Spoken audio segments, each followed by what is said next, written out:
I'm Brooke Wallace with your Arkansas Times News headlines for Friday, April the 21st. Arkansas has carried out a death sentence for the first time since 2005.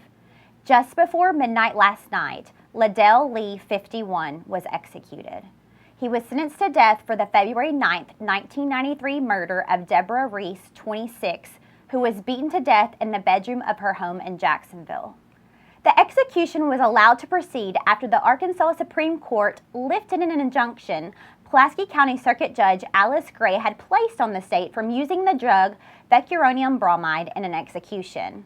The drug supplier McKesson had alleged in court that the state obtained the drug under false pretenses. A flurry of last-minute appeals in federal court, the 8th Circuit Court of Appeals, and the U.S. Supreme Court delayed the execution originally scheduled for 7 p.m. until 11:44 p.m. Lee was pronounced dead at 11:56 p.m. Justice Neil Gorsuch cast his first vote as part of the Supreme Court in the most significant appeal, a motion to stay the execution to consider the case inmates argued before federal judge KRISTINE Baker last week. They ultimately won an injunction before the conservative 8th Circuit reversed the decision.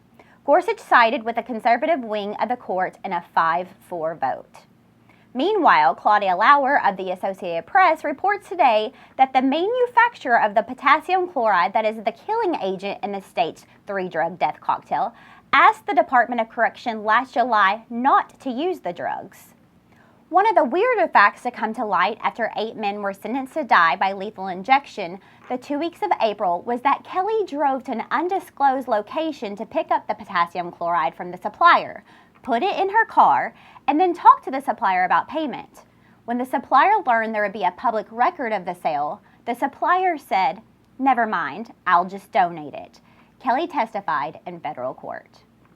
Finally, former U.S. Representative Dickey, a native of Pine Bluff who served in Congress from 1993 to 2001, has died of complications from Parkinson's disease. He was 77.